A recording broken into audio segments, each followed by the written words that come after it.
Gold, trusted gold buyers. మీరు తాకట్టు పెట్టిన బంగారాన్ని విడిపించి ఈ రోజు ఉన్న మార్కెట్ ధరకు కొనబడును.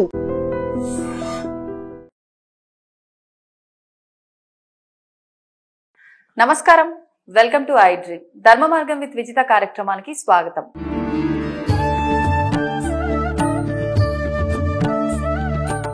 నమస్కారం గురుగారు. ఓం శ్రీ మహాగణాధిపతయే నమః. గురుగారు, విశ్వానికి మనిషికి ఉన్న సంబంధం ఏంటి? విశ్వానికి మనిషికి ఉన్న సంబంధం కోపం రాదండి. ఒక మాట చెప్తానండి, చాలా మంది దగ్గర ఇది విన్నా. ఏమని? విశ్వంతో మనిషి మమేకం కావాలంటే ఇలా ఉండాలి, అలా ఉండాలి. అవును. విశ్వంతో మనం మాట్లాడాలి, ఇలా చేయాలి, ఇలా చేయాలి. లేదంటే విశ్వంతో మనం కనెక్ట్ కాలేము. విశ్వము అనగా దర్పణం. అర్థమా? విషయం అనేటువంటిది అని కాకుండా ఏదో ఒకటి చెప్తే ఎట్లాగమ్మా? విశ్వం అంటే దర్పణం. విశ్వం అంటే నువ్వు, నీలో ఉన్నటువంటి భగవంతుడు. ఆయన్ని నువ్వు గుర్తించకుండా ఇంకా నేను దేనికోసమో వెతుకుతాను అంటాం అవివేకం. First of all. సెకండ్, పృథివ్యాపస్తేజో వాయురాకాశాత్ అంటే పంచభూతాలు. పంచభూతాలు ఎప్పుడు కూడా మమేకమయ్యే ఉంటాయి మనతో పాటు. అంటే విశ్వం అంటే అదే కదా మళ్ళీ. అవునండి. మరి విశ్వంతో మనం మమేకం కాలేదు అనుకుంటే శ్వాస ఎలా పిలుస్తున్నాం తెలుసుకోవాలి కదమ్మా. నేను అన్నాను కదా, ఎవరిని నేను కించపరచట్లా. విశ్వంతో మనం మమేకం కాలేదు అని అంటే శ్వాస ఎలా పిలుస్తున్నాం పిలిచగలమా? మరి విశ్వంతో మమేకం అయ్యాంగా. అవును. కానీ ఆ విషయం మనం గ్రహించట్లా. గ్రహించక విశ్వాన్ని ఇలా అడగాలి, విశ్వాన్ని ఇలా చెయ్యాలి, విశ్వాన్ని ఇలా చూడాలి. విశ్వం అంటేనే అర్థం. అర్థం అంటే నువ్వు, అంటే నువ్వు ఎలా ఉన్నావు అనేటువంటిది చూపించేది అర్థం కదండి. అవును. అర్థం మీరు ఉన్నట్టుగా కాకుండా కొత్తగా చూపిస్తుందే కాదు కదా. సో విశ్వం అనగా నువ్వే. నువ్వు ఎలా ఉన్నావు, నువ్వు ఏం చేస్తున్నావు, నువ్వు ఎలా ఉన్నావో, నువ్వేం చేస్తున్నావో తిరిగి నీకు అందించేటువంటిదే, తిరిగి నువ్వు అనుభవించేదే. అదే నువ్వు ఎందుకు గమనించలేకపోతున్నావు? ఎక్కడ మిస్ అవుతుందంటారు ఈ లాజిక్? అసలు ఎవరికి మిస్ అవ్వడం కాదు, లాజికే తెలియట్లేదు ఎవరికి. ఈ లాజిక్ కూడా కాదు, గ్రహణ శక్తి లేకపోవటమే మనకు విశ్వం వేరు మనం వేరు అనుకుంటున్నాం. గ్రహించే శక్తి లేకపోవడం. ఆ గ్రహించే శక్తి లేకపోవడం ఒక్క కారణం చేత విశ్వం వేరు మనం వేరు ఉంటున్నాం. ఎలా వస్తుందంటారు గురుగారు ఆ శక్తి? ఎలా వస్తుంది అంటే, ఒకటి ఏదైనప్పటికీ కూడా మనం ఆలోచించే విధానం.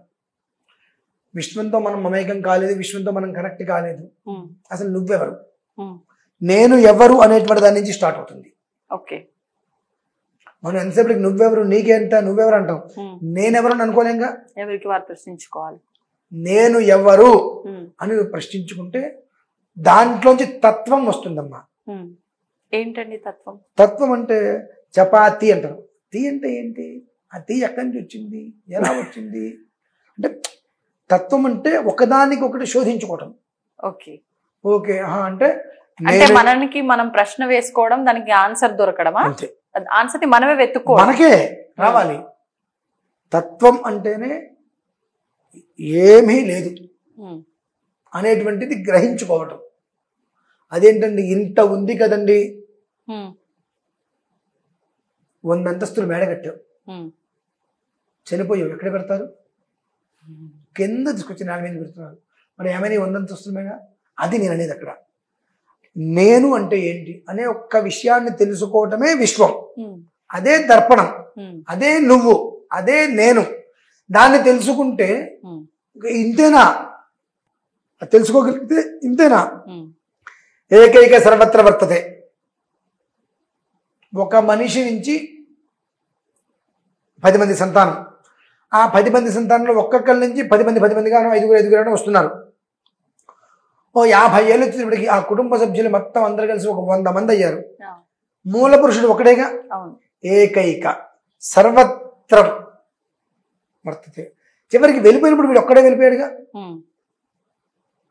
నీ 2వ తరం వాడు నువ్వు కట్టింట్లో నీ ఫోటో పెడుతున్నాడా? ఫోటో కూడా ఆప్షన్ లేదు, పెట్టరు. 3వ తరం వాడికి నువ్వు ఎవరో కూడా తెలియదుగా. ఓకే. మా తాతగారు నాకు తెలుసు.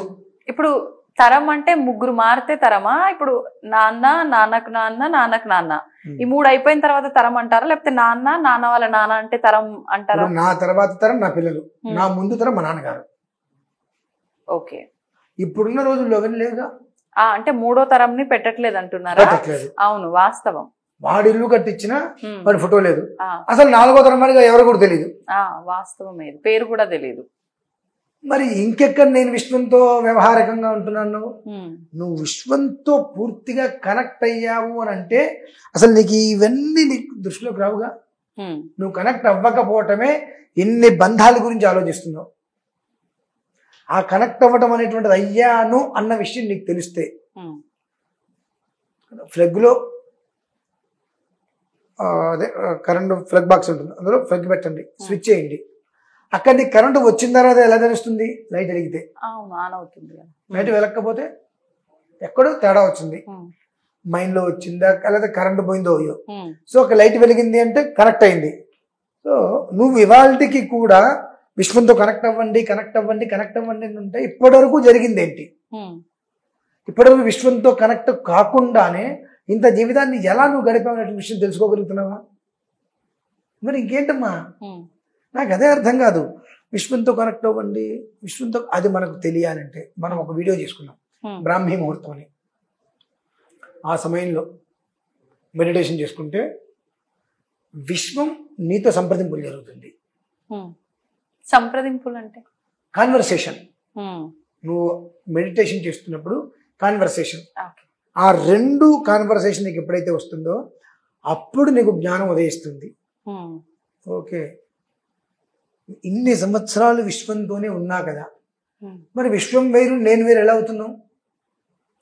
కింద 7 లోకాలు, పైన 7 లోకాలు. 7 లోకాలకి పైన ఉన్నటువంటి భూమి మీద మనం పాదాలు పెట్టి నడుస్తున్నాం. 7 లోకాలకి పైన ఉన్నటువంటి దానికి మన నెత్తిని చూపించి నడుస్తున్నాం. అంటే మమైకంలోనే ఉన్నాం. అక్కడెక్కడో మెరుపు వస్తే భూమి ఎర్తిస్తుందిగా. సో మనం మమైకంతో లేమని ఎందుకు అనుకుంటున్నాం? ఆ విశ్వంతో కనెక్ట్ అంటే మనం అవ్వలేదు అనేటువంటి విషయాన్ని గ్రహించుకోవటం, అవ్వాలి అనేటువంటి ఆలోచనలో ఉండి విశ్వంతో కనెక్ట్ అయ్యాను కనుకనే నేను ఇలా ఉన్నాను అనేటువంటి విషయాన్ని అర్థం చేసుకోవటం చాలా చిన్న విషయం అమ్మా ఇది. దీనికోసం మనం ఇంత లాజిక్ చెప్తాం, ఏం అవసరంలా. ఒకటి, గాలి పీలుస్తున్నామంటే ఎక్కడి నుంచి వచ్చింది? ఆకాశం. ఆకాశం ఎక్కడుంది? పంచభూతాల కలయికే విశ్వం కదా. అది లేకుండా మనం బ్రతకగలుగుతున్నామా? లేదు. సో 24/7 దాంతో కనెక్ట్ అయ్యే ఉన్నాం. కానీ మనకున్నటువంటి అజ్ఞానము వలన జ్ఞానం మొత్తం కమ్ముకుపోయి విశ్వం వేరు మనం వేరు, దాంతో కనెక్ట్ అవ్వాలి అనేటువంటి ఆలోచనలో ఉన్నాం. కానీ కనెక్ట్ అయ్యే ఉన్నాము, ఆ విషయాన్ని మనం గ్రహించుకోలేక అజ్ఞానంలో ఉన్నాము యొక్క విషయాన్ని తెలుసుకోగలిగితే ఈ తలకాయ నొప్పులు గొడవలు. అంటే వాస్తవంగా చెప్తూనే ఉంటారు కదా గురుగారు, పంచభూతాలతో మిళితమై ఏర్పడినదే ఈ పంచ ప్రాణాలు. అంటే ఈ శరీరం పంచభౌతిక శరీరం, పంచభౌతిక శరీరం, అందులో కూడా పంచ ప్రాణాలు. మరి ఎక్కడికి పోతాయి ఇవన్నీ? ఇవన్నీ ఎందుకు తెలుసుకోలేరు? పంచభౌతిక శరీరం ఇది, పంచ ప్రాణాలు, పంచేంద్రియాలు. పంచేంద్రియ కర్మేంద్రియాలు 5, జ్ఞానేంద్రియాలు 5. చక్షుశ్రోత్ర జహ్వ ఆఘ్రాణము. త్వక్ అంటే జహ్వ అని తెలిసినవే. చక్షుశ్రోత్ర జహ్వ వాసన ఆఘ్రాణం 5. అలానే కర్మేంద్రియాలు జ్ఞానేంద్రియాలు 5. అంటే ప్రతిదానికి ఇక్కడ పరిపూర్ణంగా ఈ పంచభూతాలకు అతీతంగా ఏమనలేం. పంచభూతాల్లో ఐకమయ్యే మనం ఉన్నాం. ఆ ఒక్కటే మనం తెలుసుకోలేకపోతున్నాం. ఆ తెలుసుకోలేకపోవడం వల్ల ఈ అజ్ఞానం మనకు. ఇంకా ఏదో చేస్తే మనం విశ్వంతో మాట్లాడతాము, ఏదో చేస్తే విశ్వానికి తెలుస్తుంది, విశ్వం మన దగ్గరకు వస్తుంది. ఇంతకన్నా ఇంకెక్కడికి దగ్గర వచ్చిందా అనే మనం గుర్తించలేకపోతున్నాం. ఇంకా ఏదో చేస్తే ఏదో వస్తుంది ఎలా అనుకుంటున్నాం. నేను కొన్ని విన్నప్పుడు అనిపిస్తుంది, విశ్వం అంటే దర్పణం, దర్పణం అంటే అద్దం. అద్దం అంటే ఏంటి? నీకు చూపించేది. నువ్వు ఎలా ఉన్నావు, మొహానికి చక్కగా అందంగా మేకప్ చేసుకుంటాం, ఇక్కడ మొత్తం హృదయం బాధగా ఉంటుంది, మనస్సంత ఆవేదనగా ఉంటుంది. ఇంత అందంగా మేకప్ చేసుకుంటే ఆ మొహం అందంగా కనిపిస్తుందా, బాధగా కనిపిస్తుందా? మనసులో బాధ ఉంటే ఎంత చేసినా ఆ మొహం బాధగానే కనిపిస్తుంది. అంటే నువ్వు ఎలా ఉన్నావు అనేటువంటిది నీకు చూపించేదే దర్పణం, అదే విశ్వం. కానీ నువ్వేం చేస్తున్నావు అంటే అద్దంలో తీసుకోగా నేను అందంగా కనిపిస్తున్నాను అంటే అది రకరకాలుగా రాసుకున్నాం, ఏదో పెట్టుకున్నాం చూడడానికి ఎదుటి మనిషికి. మనం మన మనసులో అంటే ఎట్లా, ఎవరికేంటి, మనం చూడటానికి మొహం అందంగా ఉందా లేదా అనేటువంటిది మాత్రమే మనం అద్దంలో కూడా. ఇంకొక విషయం తెలుసా అండి, మనల్ని మనమే మోసం చేసుకుంటున్నాం. అద్దంలో చూసి అందంగానే ఉన్నా, అందం అంటే మనస్సు, అది ప్రశాంతత లేదా నీకు అందం ఎక్కడి నుంచి వచ్చింది? కానీ దాన్ని పక్కన పెట్టేసి ఎదుటి మనిషి దగ్గరికి మనం ఏదైనా దేనికైనా వెళ్తున్నామంటే ఆ మనిషికి మనం రూపేచ సౌందర్యం అనేటువంటిది ఉందా లేదా అనేది మాత్రం చూసుకుని అందంగా ఉన్నాం అనుకుంటున్నాం. ఎవరిని మోసం చేసావు? ఎవరిని మోసం చేసావు? మనల్ని మనమే మోసం చేసుకుంటున్నాం.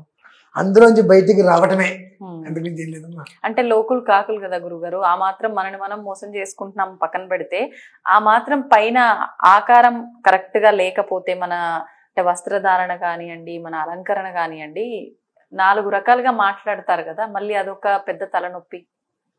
ఇదే అండి నేను చెప్పేది. నువ్వు అందంలో చూసుకుంటే నీ మొహం మాత్రమే నువ్వు చూసుకుంటున్నావు, కానీ కళ్ళు నువ్వు గమనించట్లా. ఎంత అందంగా తయారయ్యి అద్దంలో జాగ్రత్తగా కళ్ళని చూడండి, మీ మనసులోని బాధ మొత్తం కళ్ళు మీకు కనిపించేస్తాయి. నేననేది అది దాచేస్తున్నావు. నిన్ను ఎదుటివాడిని మోసం చేస్తూ కొద్దో గొప్ప నీకన్నా వస్తుందేమో, నిన్ను నువ్వు మోసం చేసుకుంటే ఏముంది జీవితం? ఎదుటివాడిని మోసం చేయమని కాదు, అది వద్దు. ఎదుటివాడిని మోసం చేయడం అంటే ఏంటి? మొహానికి అందంగా వేసుకొని నీ లోపలి బాధను నువ్వు దాచుకొని వెళ్తాం. కానీ నువ్వు అన్ని అందాన్ని చూసుకోగా నాకేం బాధ లేదు నువ్వు ఫీల్ అయ్యి అక్కడికి లేదన్న విషయం వస్తే కళ్ళమ నీళ్ళు వచ్చేస్తున్నాయిగా. మన అందం అనుకున్నది అందమంతా ఏమైంది ఇంకా? సో లోపల ఉండేటువంటిది అందం, దాన్ని చూసుకోవడానికి దర్పణం. దర్పణం అనేటువంటిది దర్పం కూడా ఉంటుంది. మనస్సులో బాధ అనేటువంటిది నీకు దర్పం రాదు. ఆ బాధను తొక్కేయాలి, లేదంటే వదిలేయాలి. దాన్ని నువ్వు మోస్తున్నంత వరకు అది నిన్ను బాధ పెడుతూనే ఉంటుంది. దాన్ని నువ్వు పక్కన పడేస్తే అసలు నీ దగ్గరికి రాదు. అది కదా దర్పణం అంతే. అవి తెలుసుకోవాలమ్మా. అది తెలుసుకుంటే మనిషి చాలా హాయిగా ఉంటాడు ఇప్పుడు. అంటే అందరూ తెలుసుకోవాల్సింది మనం ఆల్రెడీ విశ్వంతో కనెక్ట్ అయ్యే ఉన్నాము, దాన్ని గ్రహించి ఎరుకతో ఉంటే చాలు. అంతే. ధన్యవాదాలు. తవ్వండి, తవ్వుతూనే శివలింగం సరే దాన్ని అట్లా కప్పేసేయండి, చూపించదండి. మూర్తి పూజ కాదు, సాక్షాత్ బ్రజేంద్ర నందన భగవాన్ ఉన్నారు మూర్తులు. ఏమీ ఆశించకుండా ఆరాధించే వాళ్ళు కూడా ఉన్నారా ప్రభుజీ? నిజమైన భక్తి అంటే మనకు తెలియదు కాబట్టి